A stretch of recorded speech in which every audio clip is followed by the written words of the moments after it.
Vamos abrir a Bíblia, irmãos, em Oséias, no capítulo 1. Oséias, capítulo 1. Texto que o Senhor tem desafiado o meu coração para expor aqui nos cultos da noite, o livro de Oséias. Nós vamos começar hoje, o capítulo 1, e pela graça de Deus, nós vamos seguir pensando em dezembro e janeiro com esse livro aqui. É um livro do profeta Oséias, que tem 14 capítulos. Possivelmente nós não veremos capítulo por causa do tempo, mas também estamos na dispensação do Senhor, da vontade do Senhor, que o Senhor nos orientar, que o Senhor nos guiar durante esse tempo aqui, a gente ouvir a voz dele. Oséias, capítulo 1. Oséias é um profeta no Antigo Testamento, na ordem bíblica, fica logo depois de Daniel. Se você está com dificuldade de encontrar, você vai seguir aí Isaías, Jeremias, Lamentações, Ezequiel, Daniel e Oséias, no capítulo 1. Diz assim: palavra do Senhor que foi dirigida a Oséias, filho de Beeri, nos dias de Uzias, Jotão, Acais e Ezequias, reis de Judá, e nos dias de Jeroboão, filho de Joás, rei de Israel, quando pela primeira vez falou o Senhor por intermédio de Oséias. Então o Senhor lhe disse: vai, toma uma mulher de prostituições e terás filhos de prostituição, porque a terra se prostituiu, desviando-se do Senhor. Foi-se, pois, e tomou a Gomer, filha de Diblaim, e ela concebeu e lhe deu um filho. Disse-lhe o Senhor: põe-lhe o nome de Jezreel, porque daqui a pouco castigarei pelo sangue de Jezreel a casa de Jeú, e farei cessar o reino da casa de Israel. Naquele dia quebrarei o arco de Israel no vale de Jezreel. Tornou ela a conceber e deu à luz uma filha. Disse o Senhor a Oséias: põe-lhe o nome de desfavorecida, porque eu não mais tornarei a favorecer a casa de Israel para lhe perdoar. Porém da casa de Judá me compadecerei e os salvarei pelo Senhor seu Deus, pois não os salvarei pelo arco, nem pela espada, nem pela guerra, nem pelos cavalos, nem pelos cavaleiros. Depois de haver desmamado, a desfavorecida concebeu e deu à luz um filho. Disse o Senhor a Oséias: põe-lhe um nome mais bonito nessa. Como é o nome aí? Que maravilha, hein, irmão? Imagina. Você chega no cartório de Israel, assim, como é o nome? É desfavorecida. E nasce depois, não, meu povo. Não, meu povo. Que dureza é essa? Porque vós, povo de Israel, não sois meu povo, nem eu serei o vosso Deus. Todavia, o número dos filhos de Israel será como a areia do mar, que se não pode medir nem contar. E acontecerá que, no lugar onde se lhes dizia: vós não sois meu povo, se lhe dirá o que, irmãos? Os filhos de Judá e os filhos de Israel se congregarão e constituirão sobre si uma só cabeça e subirão da terra, porque grande será o dia de Jezreel. Chamai a vosso irmão meu povo, e a vossa irmã favor. Amém. Que texto é esse, irmão? O Senhor deu uma tarefa muito difícil ao profeta Oséias. Tarefa é tomar uma mulher de prostituições, chamada Gomer, casar-se com ela, e aquele casamento estava representando aquilo que acontecia no meio dos filhos de Israel, do povo de Israel, toda a prostituição na qual o povo se envolveu contra Deus. essa história do casamento, dessa aliança de casamento, em muitos textos da palavra, eles apontam para essa relação de Deus com o seu povo, de Deus conosco. Nós somos a noiva do Cordeiro. Aqui nesse texto de Oséias, o Senhor está falando com Oséias que aquele povo é um povo de prostituição. A terra toda se prostituiu. E aí vai Oséias, se casa com uma mulher de prostituições e tem filhos com ela. E cada um desses filhos vai ter um nome, vai ter um significado espiritual e uma palavra que o Senhor está dando para aquela nação de Israel. Mas antes de falar um pouco sobre isso, deixa eu tentar situar um pouco a gente no livro de Oséias. O reino de Israel, após o reinado de Davi e Salomão, com o filho de Salomão, o reino de Israel foi dividido. Roboão, filho de Salomão, fica com Judá, é o reino do sul, e Jeroboão, que fez ali uma conspiração naquele tempo, fica com o reino de Israel, que é o reino do norte. Jeroboão segue com 10 tribos para o reino do norte, esse grande reino de Israel. E o novo reino, o reino de Judá, com a linhagem de Davi, vai continuar, e a história de 1ª e 2ª Reis, os livros da Bíblia vão contar um pouco da história de Israel e de Judá, a partir dos reis que seguiram em cada uma dessas duas nações, que estão debaixo da aliança do Senhor, aquela que foi feita a Abraão, Isaque e Jacó, estão debaixo ali também do livramento que o Senhor deu, da libertação que o Senhor deu lá no Egito, através de Moisés. Oséias profetizou no reino do norte. Oséias profetizou no reino de Israel, no período que foi o período do rei Jeroboão II. No mesmo período que Oséias estava profetizando no reino de Israel, Isaías, esse livro tão maravilhoso, o profeta Isaías, estava profetizando no reino do sul.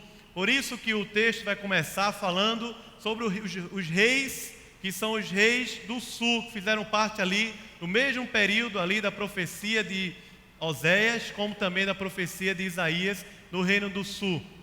O fato é que no período que Oséias profetizou, que foi esse período de Jeroboão II em seguinte, havia várias profecias sendo trazidas a esse povo do norte, de que se eles não se arrependessem, se eles não se voltassem para o Senhor viria sobre eles com juízo, o Senhor viria sobre eles com uma nação poderosa, e nós sabemos que essa nação é a Assíria, que vai tomar conta desse reino de Israel anos depois do profeta Oséias.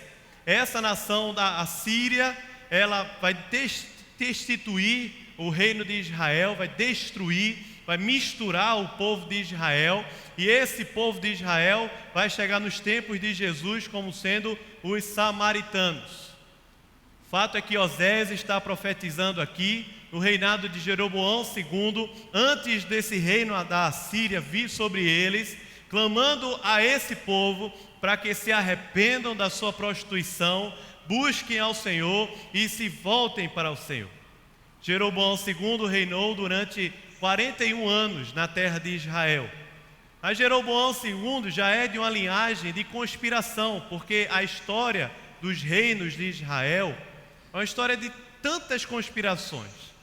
Nós vamos ver, normalmente, no livro de 1ª e 2ª Reis, que em alguns casos do reino de Judá, o rei fez o que era mal perante o Senhor e se prostituiu e levantou altares, mas muitos deles se voltaram para o Senhor, muitos deles buscaram ao Senhor, muitos deles destruíram altares nos montes que o povo levantava, muitos deles resgataram a lei, a palavra do Senhor, e tiveram ali experimentando da presença de Deus durante o seu tempo. Mas no reino de Israel, o relato bíblico é que todos os reis fizeram o que era mal perante o Senhor. Os reis dessa nação do norte você olhar lá em 1ª e 2ª Reis, você vai ver, a palavra diz que eles fizeram o que era mal e seguiram o caminho de Jeroboão, que é Jeroboão I, que foi aquele que conspirou contra o filho de Salomão, reinou durante 22 anos, levantou altares a ídolos na nação de Israel, colocou um bezerro de ouro numa extremidade em Dan e em outra extremidade de Israel em Betel, para que o povo pudesse adorar aquele bezerro de ouro, colocou ali altares a outros ídolos, a outros deuses, para que o povo nem pudesse ir a Jerusalém adorar o Senhor. Todos seguiram o mesmo caminho. Só que no reinado desse aqui, Jeroboão II, houve uma coisa interessante, diferente. A nação de Israel voltou a crescer um pouco mais economicamente, a ter mais projeção. Houve um desenvolvimento econômico durante esse tempo aí de Jeroboão II.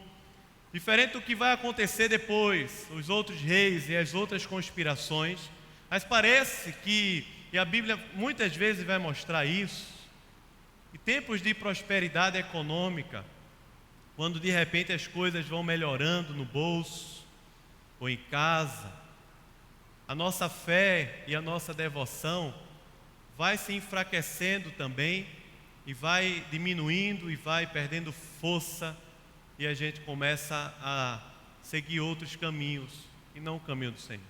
Tempo de luta, nós vimos a reunião de oração, nós lemos a palavra, nós buscamos a Deus, nós lemos em casa com a família, oramos mais, buscamos mais a Deus, mas parece que quando as coisas vão melhorando, as crises vão melhorando, os problemas vão sendo solucionados, a nossa mente, o nosso coração vai perdendo aquela avidez, aquele desejo, aquela fome por buscar mais ao Senhor. Esse é o tempo que Oséias viveu, tempo de Jeroboão II, seguinte, alguns reis, nós vamos ver no desenvolvimento desse livro do profeta. O que é que isso tem a ver com a vida da gente?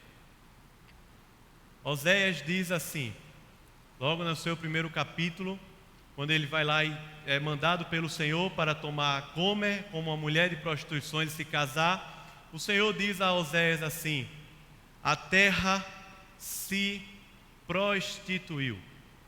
Você viu isso? Não? Toda a terra está cheia de prostituições. Por isso, Oséias, você vai tomar uma mulher de prostituição e vai ter filhos com ela. Será que nós podemos dizer que esse é o tempo que nós vivemos ou não? Será que podemos dizer que vivemos um tempo de absoluta prostituição na terra? Que dirá se podemos dizer aqui no Brasil que não vivemos tempo de absoluta prostituição?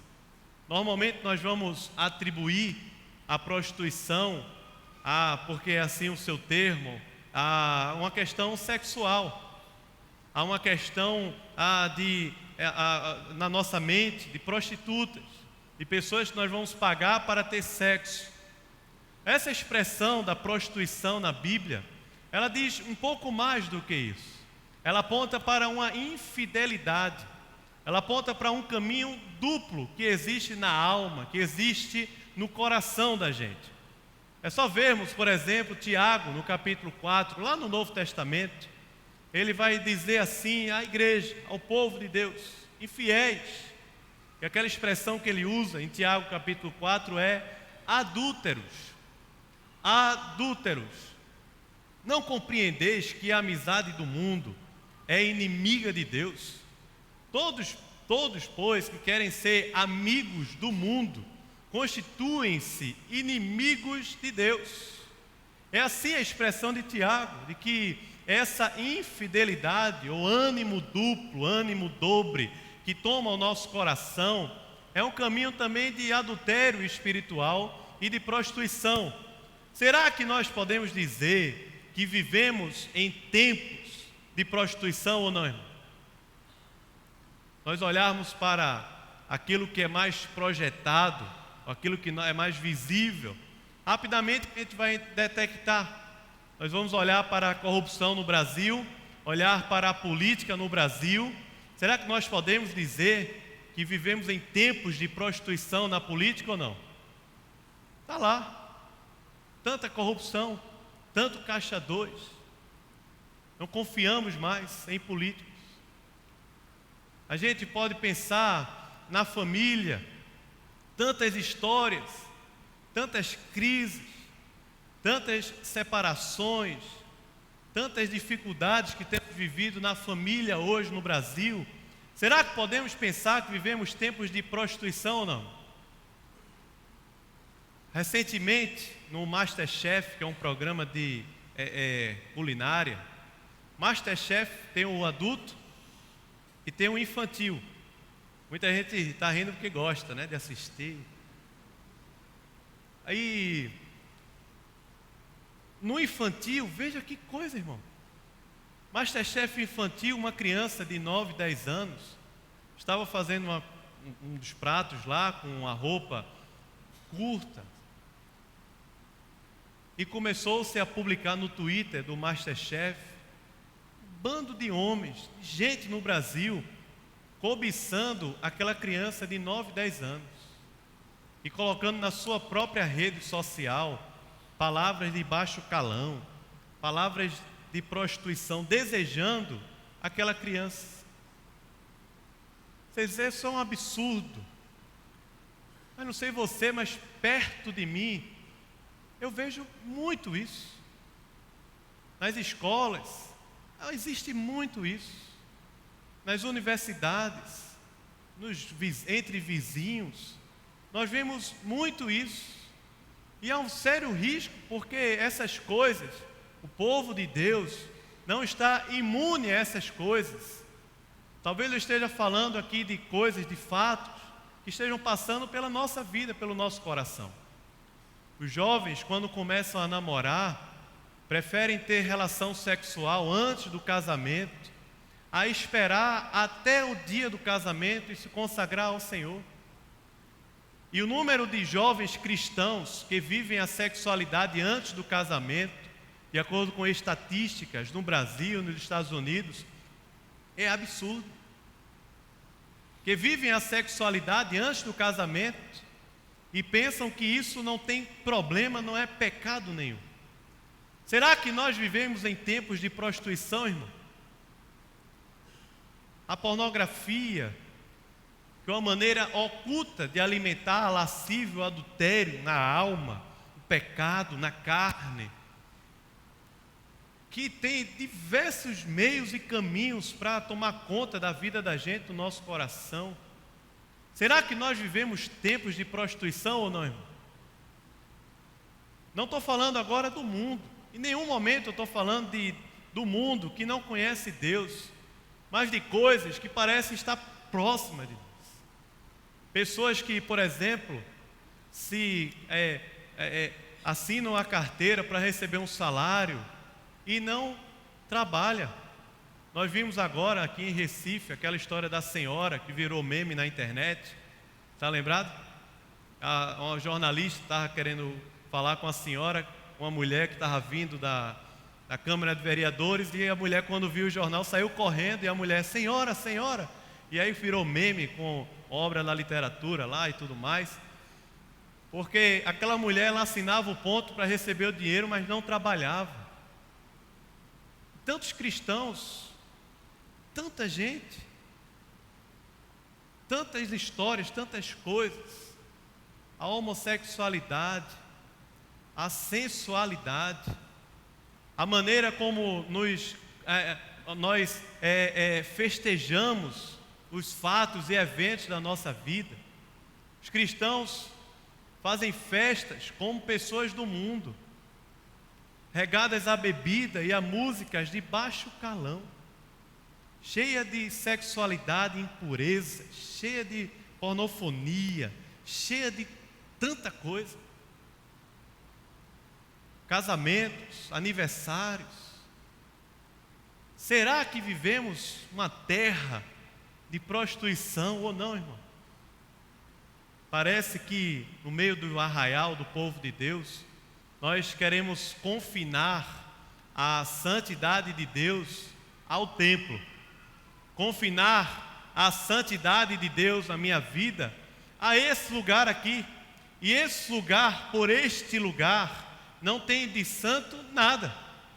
Porque santos somos nós que estamos aqui, e que não somos santos porque estamos aqui dentro, mas somos santos por causa da obra de Jesus, para sermos santos lá fora. E porque somos santos lá fora, somos santos aqui dentro. Uma coisa está totalmente ligada à outra, mas parece que nós confinamos a santidade a esse lugar, ou a algumas pessoas que são pastores, líderes, que eles devem viver uma vida íntegra, uma vida santa, porque estão em um cargo, em uma função, porque são ordenados, mas a gente não. Assim se encontrava Israel. Israel é o povo de Deus, é a menina dos olhos de Deus. Israel é a promessa que Deus fez lá a Abraão, Isaque e Jacó. É o povo do Senhor. Lá no Novo Testamento nós vamos ver Paulo falando sobre o Israel de Deus sendo a igreja. É a mesma expressão, é o povo de Deus. Israel está vivendo assim. Por isso Oséias toma Gomer por mandado de Deus, dizendo que na prostituição que tomava toda a terra, aquela prostituição não era contra o profeta Oséias, não era contra a religião, não era contra o Estado, aquela prostituição era contra o Senhor. A vida corrupta, cheia de descaminhos, cheia de duplicidade, não é contra pessoas ao meu redor, contra a religião, mas contra o Senhor. Nós não podemos pensar que Deus passa vista e não vê, que Deus passa os olhos e não consegue enxergar todas as áreas e segmentos da nossa vida no cotidiano, onde Deus tem nos colocado. Terra de prostituição, mas Deus não está se referindo aqui ao mundo inteiro, mas Deus está se referindo aqui ao povo de Deus, à nação de Israel.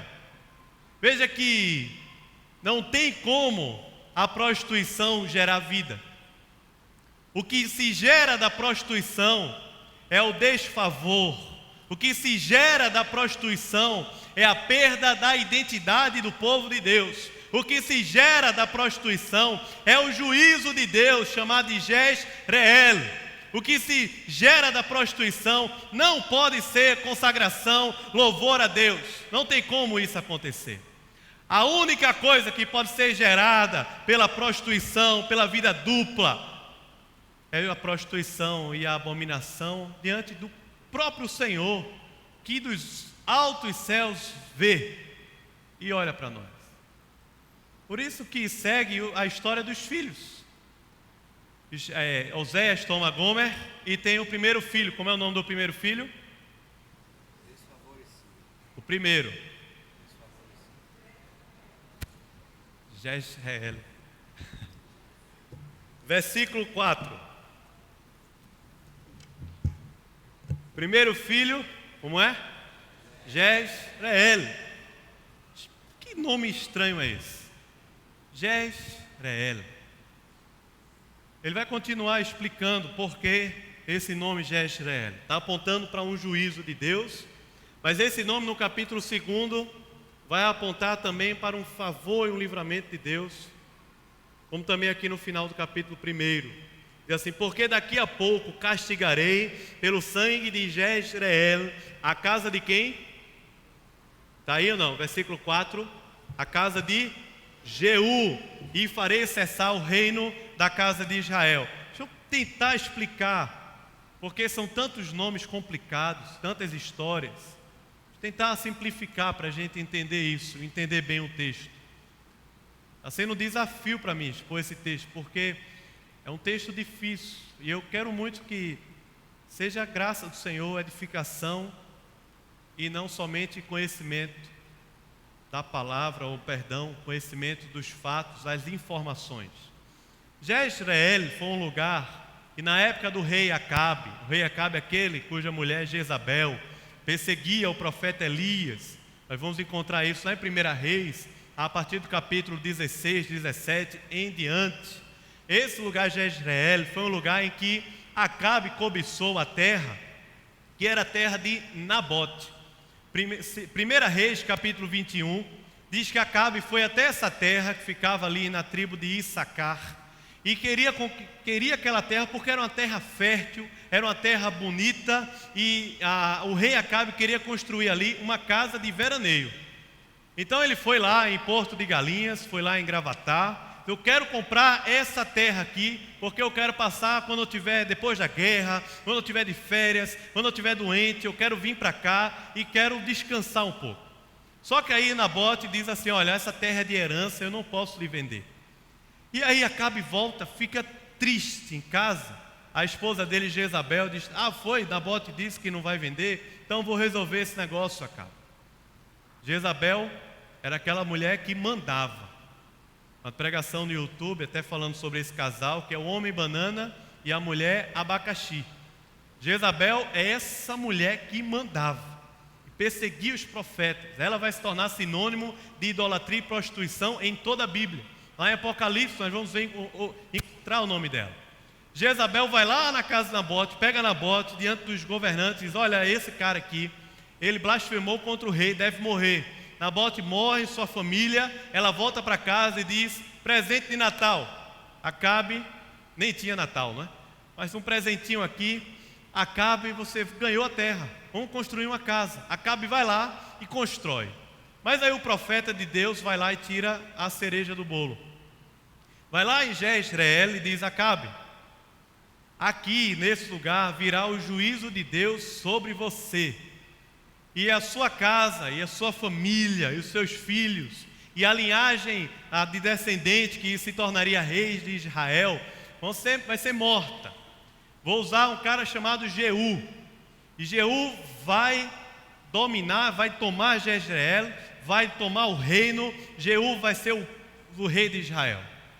Aí Acabe: tudo bem, foi para isso, diz assim a Elias: já chegaste para tirar minha alegria? Mais ou menos isso que Acabe diz para Elias, lá em 1 Reis, capítulo 21. Em 2 Reis, capítulo 9, já com o profeta Eliseu, Eliseu unge a Jeú, que era um capitão do exército, e Jeú vai lá em Jezreel, mata a Jezabel, conspira contra o reino de Acabe, mata os homens dessa família de Acabe para que não tivesse herança no reino, e Jeú se torna agora o novo rei de Israel. Jeú reina, seus filhos vão assumindo o trono, e aqui Jeroboão II é o terceiro filho dessa linhagem de Jeú, que não é linhagem de Israel, não é linhagem por mandato aqui da linhagem daquilo que Deus falou a Davi, mas é tudo fruto de conspirações e conspirações que estão acontecendo nesse reino aqui de Israel. A palavra que o primeiro filho de Osés e Gomer tem para o povo de Deus é: o juízo de Deus virá contra toda essa iniquidade que assola a nação e o povo que é o povo meu. O juízo de Deus virá, e virá lá em Jezreel, onde Jeú tomou a Acabe. Virá lá em Jezreel, que é essa casa de veraneio, essa expressão do lugar em que o reino foi tomado. Esse juízo de Deus virá sobre vocês, e não só a casa de Jeú vai padecer e vai ser destituída do reino, mas todo o reino de Israel vai padecer. Todo o reino. Mas por que vão padecer? Porque a terra se tomou de prostituição. A gente olha esses textos na Bíblia, fica pensando que o juízo de Deus não recai sobre nós. É verdade ou não? Parece que tem uma coisa na cabeça da gente que, porque Jesus veio e Jesus é o amor de Deus, Deus não opera mais com juízo. Deus não julga mais o seu povo. A palavra do Senhor aponta para um juízo de Deus contra caminhos, descaminhos de prostituição na vida do povo. E isso ainda hoje, na natureza, nas nossas economias, na nossa família, no nosso coração, a mão do Senhor pesa, irmão. Preste atenção nisso. A mão do Senhor pesa sobre a nossa vida. A terra se enche de prostituição, e o dia do juízo de Deus de Jezreel vai chegar. Filho da prostituição é o juízo de Deus.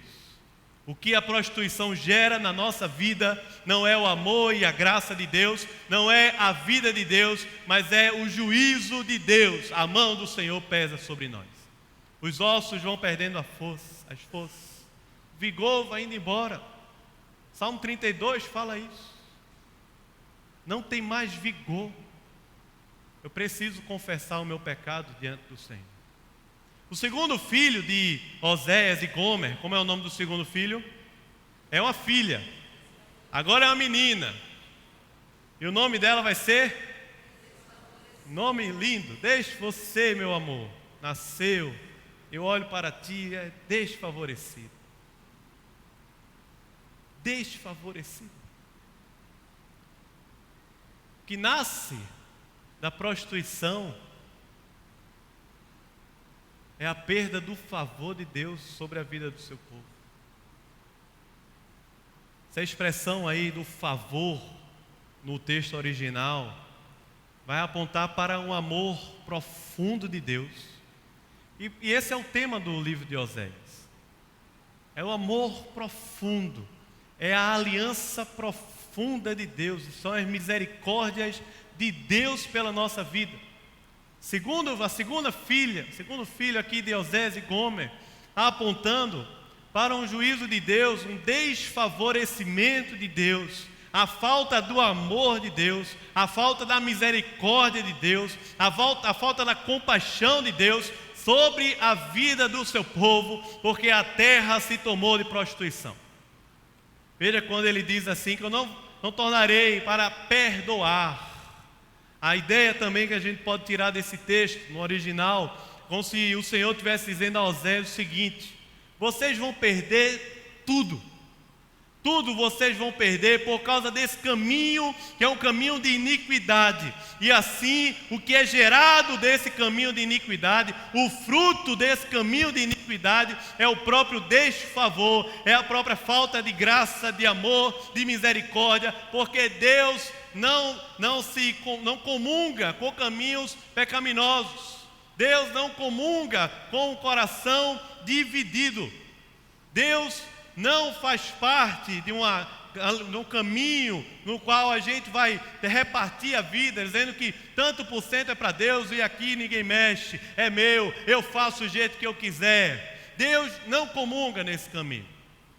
A palavra aponta para um caminho no coração de integridade, no qual nós dizemos a Deus: Senhor, é tudo teu, meu dinheiro é teu, a minha família é do Senhor, tudo, o meu coração, meus desejos, meus sonhos, são do Senhor. Faz conforme a tua vontade. Esse é o caminho. O Senhor se compadece, sim, do coração contrito, humilhado, na presença do Senhor. O Senhor está perto desse coração.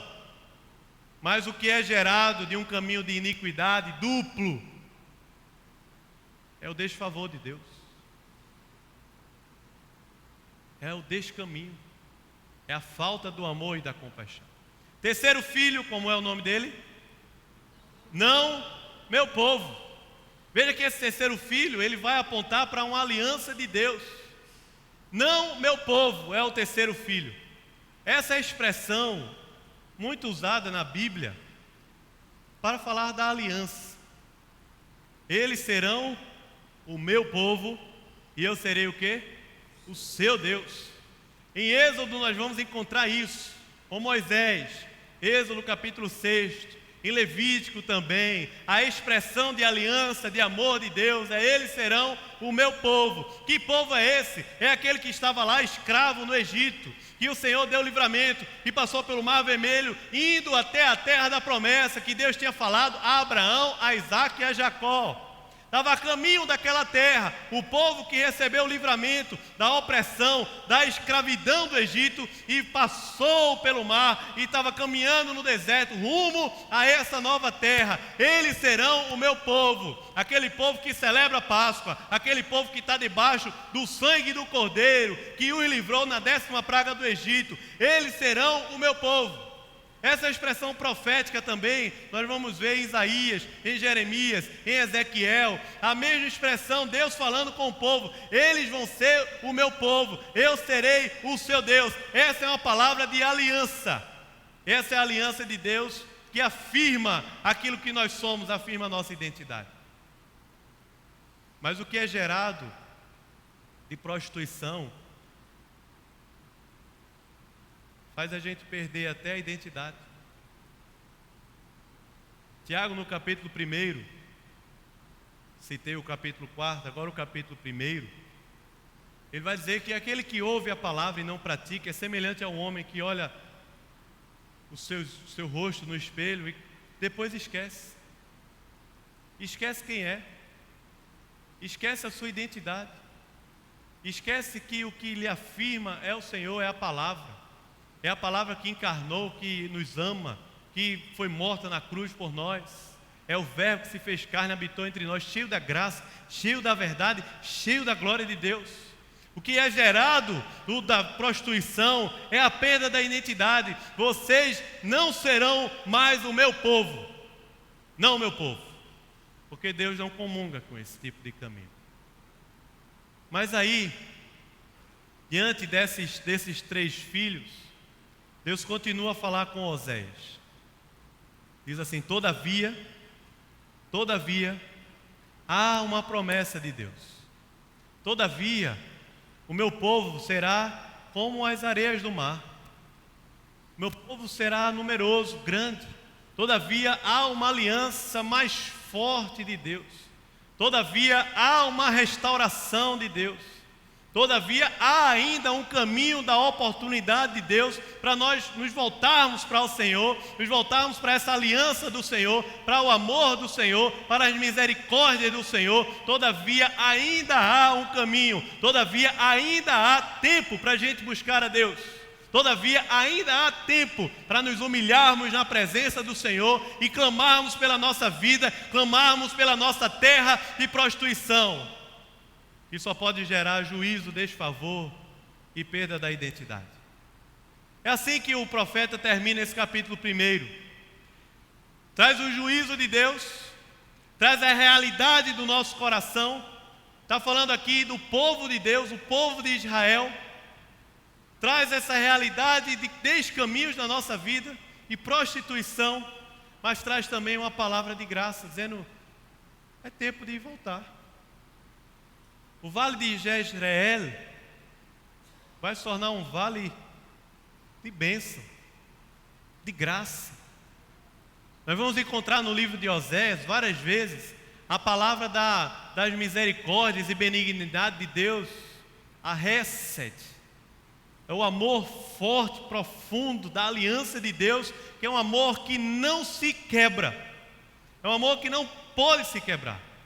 Essa promessa que Deus está falando a Oséias aqui, e que o meu povo será como as areias do mar, o povo de Israel, eu virei sobre eles, eu vou restaurar. Ela está apontando para Cristo, está apontando para a promessa onde nós vamos ver em Cristo, no Novo Testamento, que nós somos o Israel de Deus por causa da fé, da graça e da aliança de Deus em Cristo. Nós somos enxertados na videira, podemos fazer parte desse povo, podemos ser o povo da aliança de Deus na terra por causa de Cristo. É a restauração do Senhor. Um filho de prostituição pode se tornar um filho do Deus vivo numa terra de prostituições. Um descaminho ou caminhos tortuosos na nossa vida podem ser restaurados por causa de Jesus, por causa do sacrifício perfeito, profundo de Cristo por nós. Um caminho de morte, de destruição, tão pecaminoso, pode ser o mais oculto que seja, pode ser vivificado por Deus por causa da ressurreição do Senhor, da atuação do Espírito de Deus na nossa vida. Ainda há caminho, ainda há tempo para que o desfavor não seja mais chamado de desfavor, mas de favor. O não meu povo não seja mais chamado de não meu povo, mas chamado de meu povo. Você é meu. Isso é uma expressão tão forte na Bíblia. Esse povo é meu. É o povo que eu comprei por um alto preço, desde lá da terra do Egito. Um povo que eu comprei com um alto preço, lá na cruz do Calvário. Esse povo é meu. Mas parece que esse povo prefere o caminho da prostituição, da duplicidade na vida, ao caminho da aliança de Deus. No entanto, o chamado é: se arrependa. O chamado é: vamos voltar para o Senhor. O chamado é: se há prostituição, se essas cobiças, se há descaminhos da minha vida, eu preciso deixar no altar do Senhor e me voltar para Deus. Se for numa área sexual, se for numa área relacional, ou no trabalho, ou um dinheiro que eu estou recebendo em corrupção, ou em que área que seja, é aquela mentira que nós preferimos dizer para fechar um contrato, é aquela mentira que nós preferimos dizer para vender um produto, um comerciante, seja lá o que for, o chamado do Senhor é: volta, vamos buscar o Senhor. A restauração do Senhor vem. Veja assim que ele termina. Você pegar no final do capítulo 1, versículo 10, diz assim: todavia, o número dos filhos de Israel será como a areia do mar, que se não pode medir nem contar. Falando da igreja, irmão. Essa promessa tem se cumprido em Cristo. E acontecerá que no lugar onde se lhes dizia: vós não sois meu povo, vai se dizer o contrário. Porque há caminho de arrependimento, de confissão. Vós sois filhos do Deus vivo. E os filhos de Judá, esse reino do sul, e os filhos de Israel, o reino do norte, se congregarão e serão um só povo, e constituirão sobre si uma só cabeça, e subirão da terra, porque grande será o dia de Jezreel. Chamai a vosso irmão, meu povo, e a vossa irmã, favor. Nós estamos aqui num tempo da graça, da oportunidade da graça. Nós vamos celebrar a ceia do Senhor. Nós vamos celebrar a morte, quando o Cordeiro, lá na cruz do Calvário, olhou nos nossos olhos, dizendo assim: vós sois o meu povo. Esse é um excelente momento para voltar o nosso coração, dizer ao Senhor: Deus, o que é isso que eu estou vivendo? Senhor, o que é isso que tem tomado o meu coração? Senhor, converta-me. Filho da prostituição pode se tornar um filho do Deus vivo, mas o que é gerado em prostituição não pode comungar com o Deus santo, santo, santo que é o Senhor. O que é gerado da prostituição é o desfavor, o descaminho, não meu povo, o juízo de Deus, mas que em Cristo pode ser chamado de meu povo, de favor, de graça, de benignidade e compaixão do Senhor sobre a nossa vida.